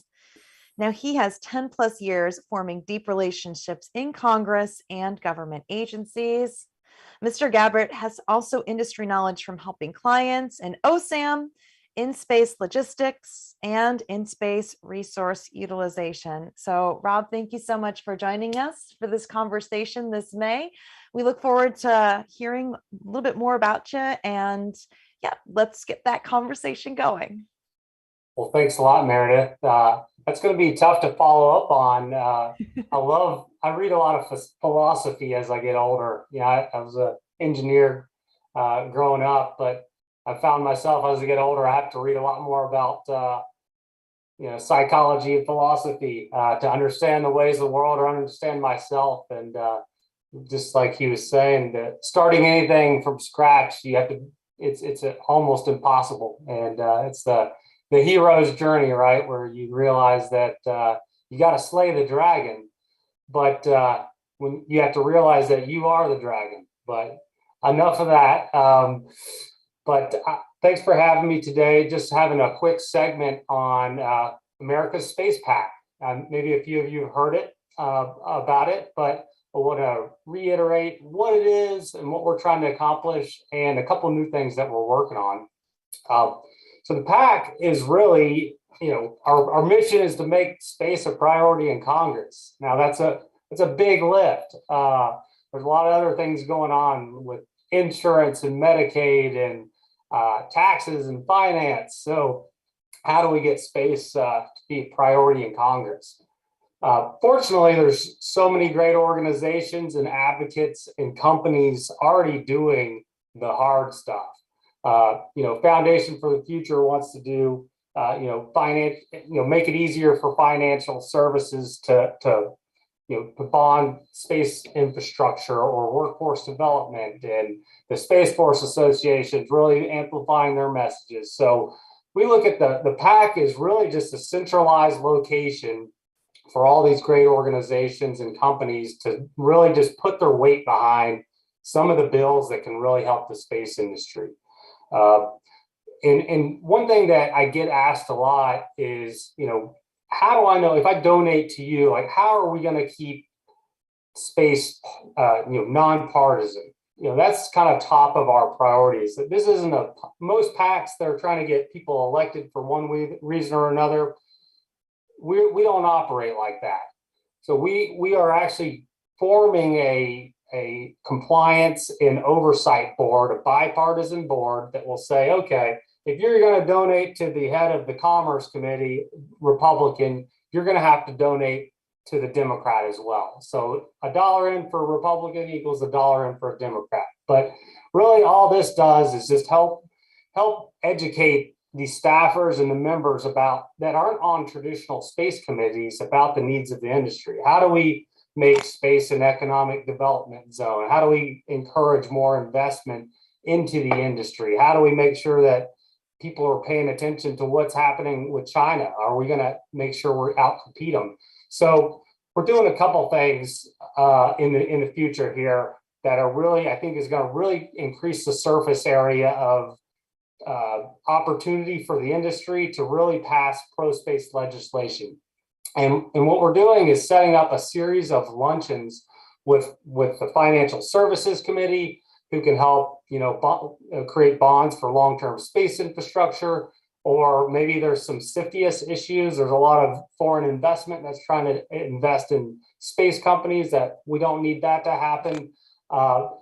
Then we have workforce development committees, luncheons with all the staffers from those committees. So a lot of times when organizations go on their Hill visits and things like this, they're kind of spraying all across the board, which is great, and it's wonderful. But if we can get all the staffers of the committee that will actually pass that bill together and unified in a bipartisan way, and get them to hear from whether it's a top DoD official about the threats of China in space, modularity space. Let's tell their story. I want to tell the stories of all the different people that work in the industry.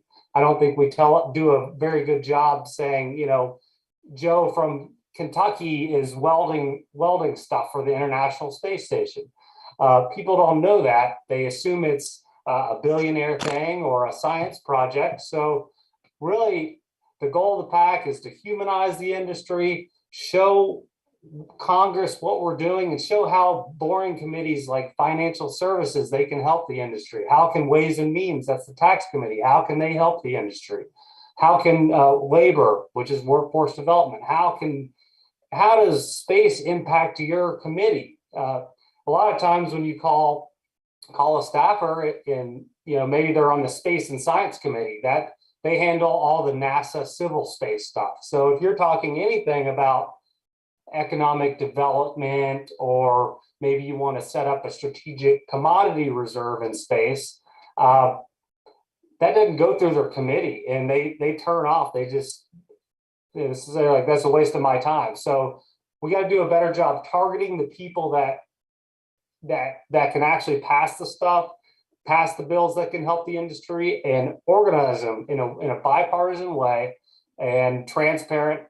And yeah, that's really the goal. So happy to answer any questions. I think I got a few minutes left before we get off here.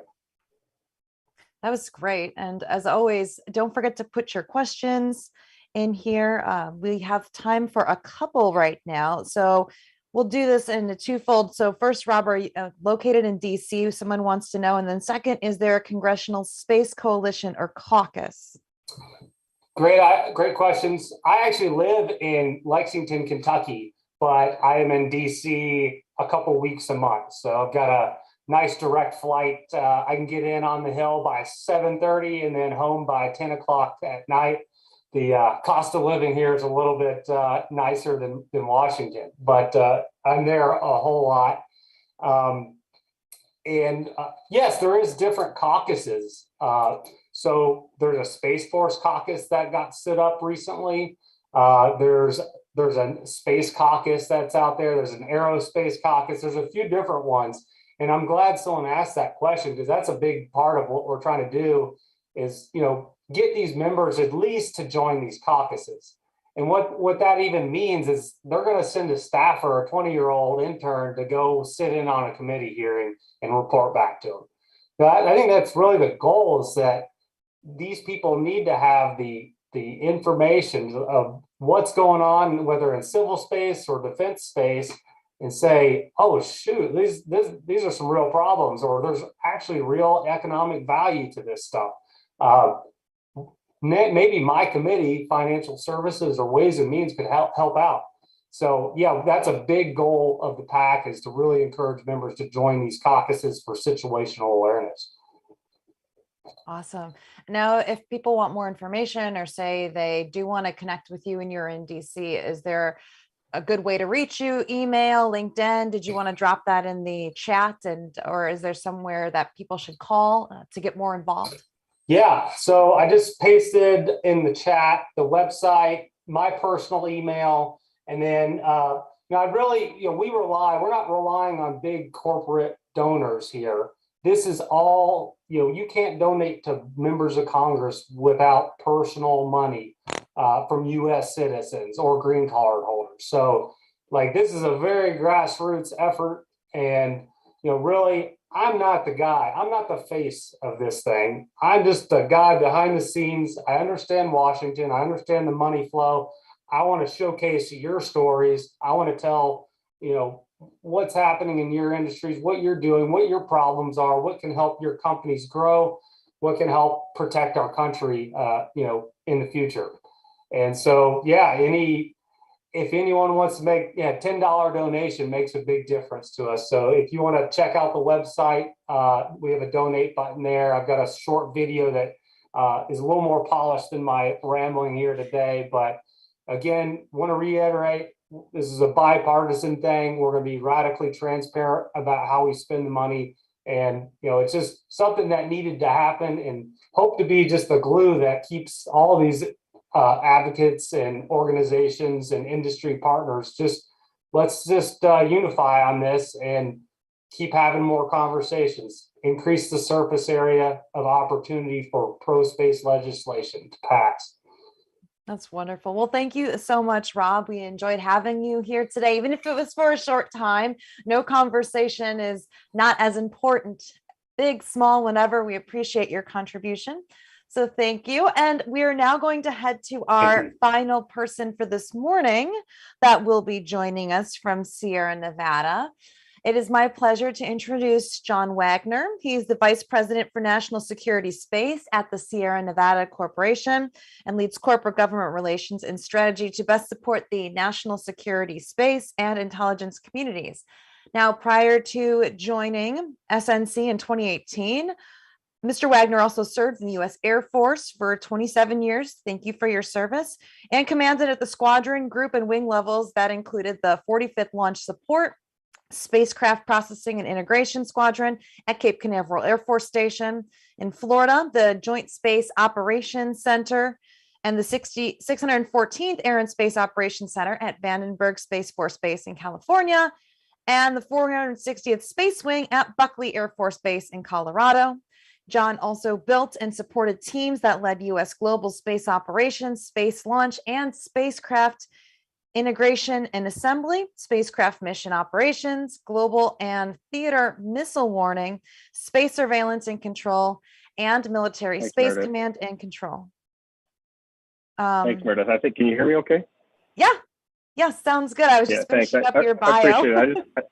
I didn't want to interrupt you, but sorry, that was, thank you very much. That's very flattering and humbling. Just been a space, basically what you're saying, I've just been a space guy for a long time. So, Okay. Well, yeah, you can I'm here take it to away talk if to you'd like. Yeah, thank you very much. I just appreciate the opportunity. I listened in to the discussion earlier, and it's been fantastic. So I just wanted to compliment you and the foundation's team. It's been pretty awesome just to listen to the dialogue and understand where particularly new space is going, and what an opportunity. So thanks very much. I'm here with the Space Force Association as well. I know Tim Adam was helped integrate us onto this panel. So I'm here to talk about, where are we going with Sierra Space? So I just want to make sure I can push some slides too, if that's helpful. Is that okay? Yeah, go for it. You should be able to connect to share screen, and I'll give you a thumbs up if you'd like, just to let you know we see everything on our end. Hopefully, can you see that? Not yet. Try a little harder here. Love technology, right? It's our foe or friend. There we go. Looks like something is starting. Hey, how about now? Yay, perfect. You are good to go. Okay, so I want to talk about, you mentioned Sierra Nevada, but I really want to talk about Sierra Space and where the Sierra Space entity is going, and how does that evolve, and how can people play a part in that? It's really exciting. And ultimately, it's your platform in space. As we talked a little bit before in the previous session, I want to just kind of talk about the vision, the future, and as you start to hear more and more about Dream Chaser, as that you'll see that launch and land several times, going up and back and forth to the International Space Station for at least 7 resupply flights. We'll talk about that as transportation. We'll talk about the destinations and what we have as far as what we're looking at as orbital reef right now, and then how does that work into the vision, the mission, the people. It's just really exciting. So if you haven't heard of Sierra Space, let me know, but I think more and more people are going to hear about the vision, the mission, and it's really about enabling humanity to begin new civilizations in space, right? So this platform in space is where we're headed with orbital reef and others to improve life on Earth. And you can see Dream Chaser going back and forth to that platform. We'll talk about that in a little bit. But as we start to talk about the sunset of the International Space Station and where are we going to expand, as was discussed earlier, the platforms in space and the idea to participate from a commercial environment, if you will, this is really a great opportunity to do that. And this is really what we're doing, and some great people taking some really innovative technologies. The large, flexible, integrated environment here. We're talking. I'll talk about how that works, but what you're seeing with 4 modules exceeds the volume of the current International Space Station, and that can be done in much less rocket flights than was done before. So it took several shuttle flights, as you know, to build the station, and we're going to do this much more rapidly on orbit. So when we talk about transportation, we're looking at, particularly as we focus on Dream Chaser, I'll talk about that as space planes, a series of Dream Chasers. Destinations, the idea of a unique business model that creates a business park in space. What applications are disruptive and some leading technologies, and then what are the applications for national security as well? You mentioned national security, and that's kind of what I do, but kind of integrating across the whole. How can we leverage really a hybrid application of all of these to have a civil, commercial, and defense markets that can ultimately broaden the product and to the customers and consumers, and look at where are the synergies that we can maybe work all on together as we go forward. So product lines, as I talk about, space transportation, destinations, we're looking at if you refer to a real estate developer in space, that's where we're headed, infrastructure and services, and then really high valued space applications, and then where are we going with space ventures. So those are kind of the 4 lines as we look forward to really an innovative business platform supporting multiple customers.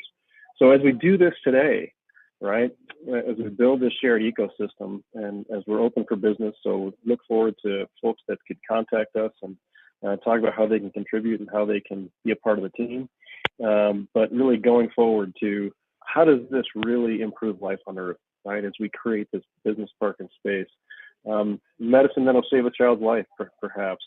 The material science that'll modify our economy, and energy technologies that can transform the world.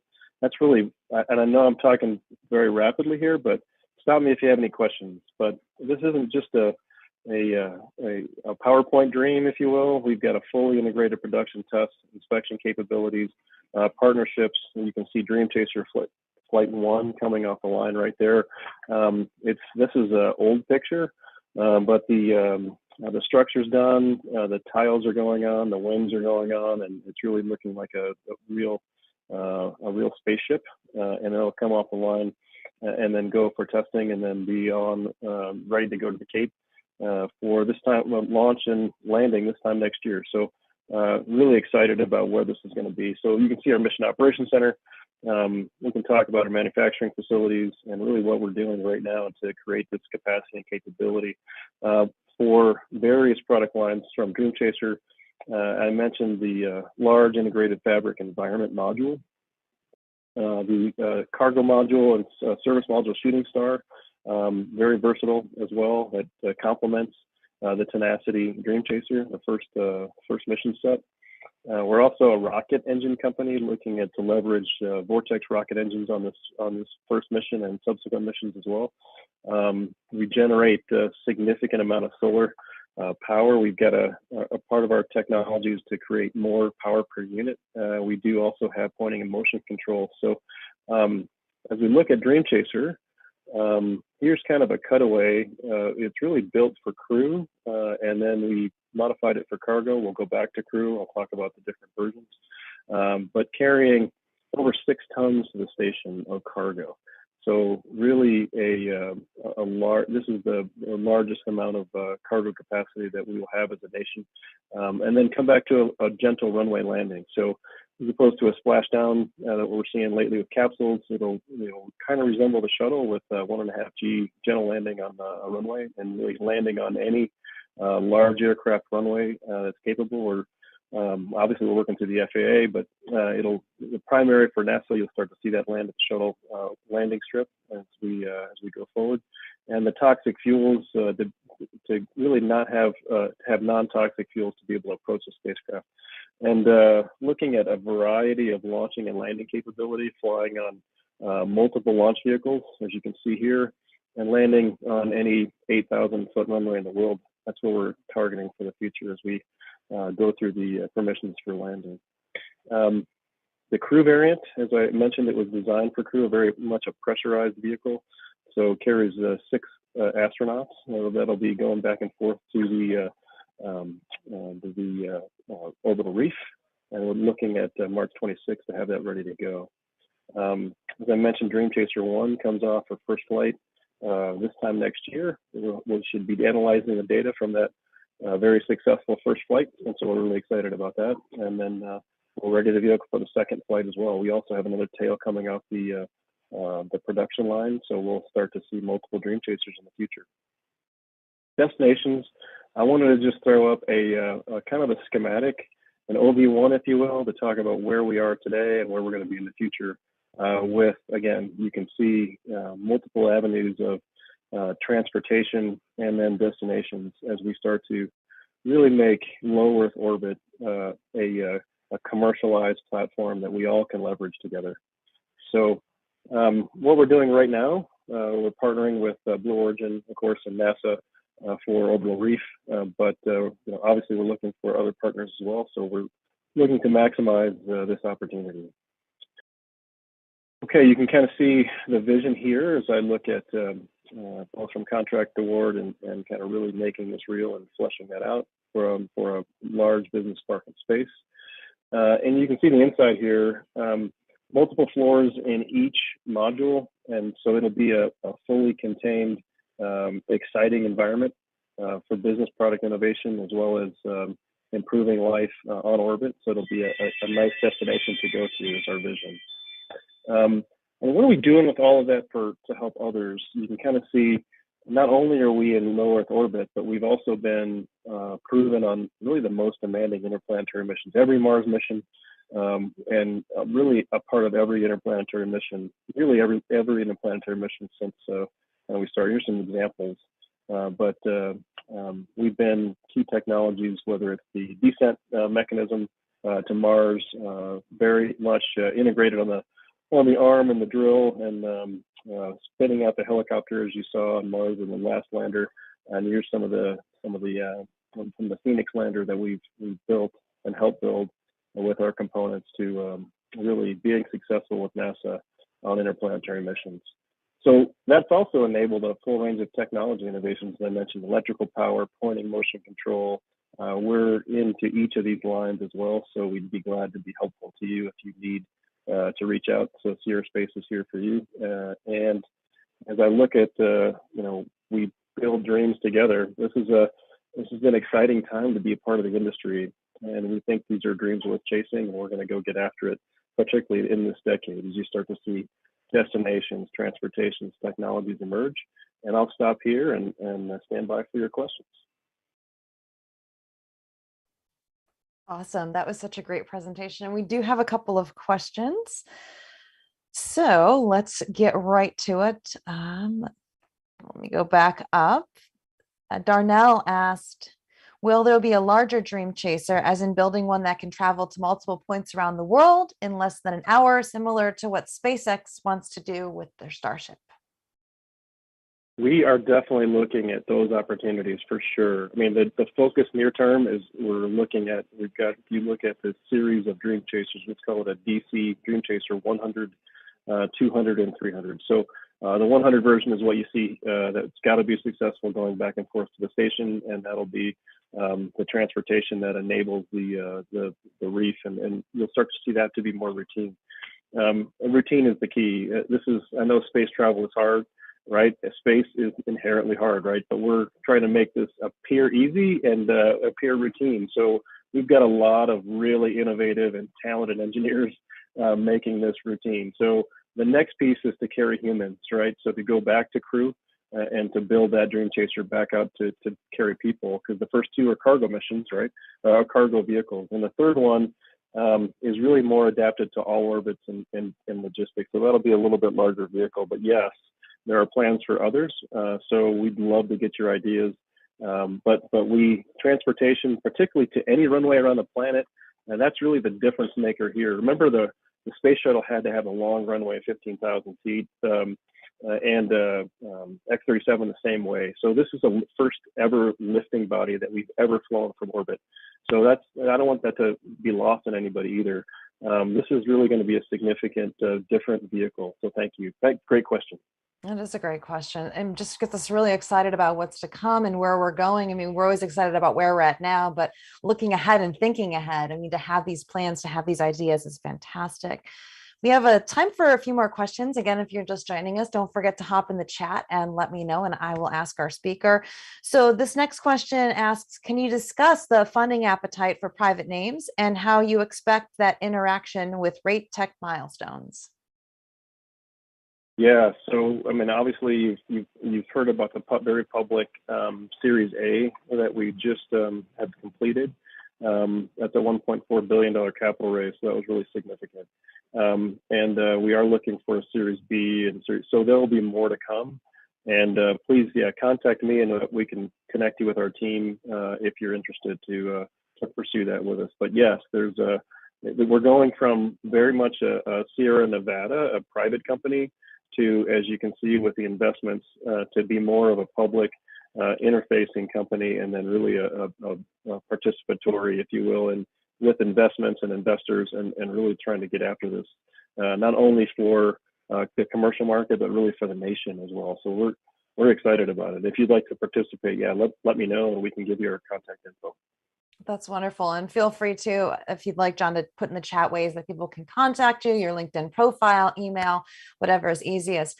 I have a question, because I know this is something that has always been kind of the mission underneath it, is our future generations. And with corporations like yours, what is your advice to people that might be watching this that have kids that are interested, or maybe they're thinking about changing their careers, what is the best way to get into something you want to do? Is it networking? Is it reaching out? Is it doing research? I mean, we were just talking about reading as much as you can. What's the best way for people that want to get bitten by the space bug or want to get into a different career, or kids that want to learn more moving forward?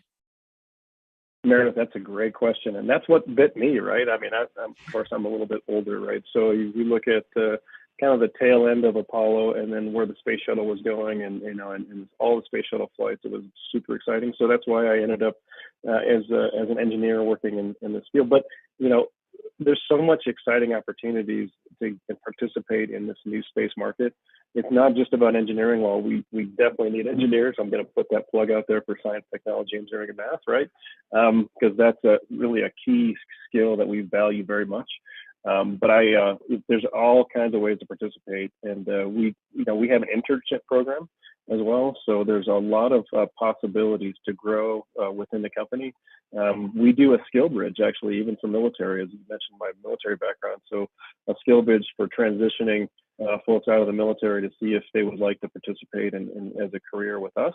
But we want to be the company that obviously that people want to do business with. So we're excited to create and people will be passionate about this mission, because it's going to be more and more visible once you see Dream Chaser landing and coming into runways, and it's going to be it's not going to be for a few that see it off of the Cape, or it's going to be coming into a neighborhood near you, going international, and putting an international flag on the Dream Chaser. Imagine that coming in from space. It's just going to be awesome. So hopefully it'll be inspirational. That's really what we want to do. We want to create dreams that are worth chasing. Oh, it's the stuff that dreams are made of, right? And there's so many innovation and factors that are happening now. There's companies like yours and so many wonderful people we've heard from today. So thank you so much, John, for joining us. It was so fantastic to hear your story, what you guys are doing, and give us all something to look forward to and to continue another conversation in space. Absolutely. We're passionate about it. So thank you for the opportunity, and thank you for everybody's passion here to be joining. So yes, this is going to be a great few years coming up. Thank you. Exactly. And whether you're somebody in the space company that's watching, or the space business, that is, whether you are more recently bitten by the space bug like me over the last 5 years, or maybe you're somebody that's watching this and thinking, this is cool. There's definitely room for me in space. This is definitely the place where we're starting those conversations. And so we are so happy you're joining us, or you're just checking in and watching us. This is going to conclude our morning portion. And this is the time you can have more coffee, have water, maybe a quick lunch. Maybe if it's watching from internationally, you're getting ready for that, it's almost 5 o'clock somewhere, but we're going to take a break. But before I sign off, because I actually have to go to work this afternoon and forecast the weather for the tri-state region, and of course, get those very cool space stories out on our network here in the tri-state area, I want to introduce you who will be taking over as your moderator for the afternoon. Loretta Solon-Green is an international trade expert and government affairs consultant. She currently serves as the Vice President of Special Events for the Space Force Association, the DC chapter. Loretta is a champion for the space industry and is committed to advocating for superior national space power by shaping a space force that provides credible deterrence in competition, dominant capability in combat, and professional services for all partners. She previously served as a senior executive service presidential appointee at the United States Small Business Association as the associate administrator for the Office of International Trade, and she was the first woman to lead this office. So you are in fantastic hands going into the afternoon. Thank you so much for having me moderate this morning. And if you are up for day 2, you can join me again as your moderator tomorrow, starting at 10 a.m. Eastern time. Thank you, Meredith. Thanks, everyone.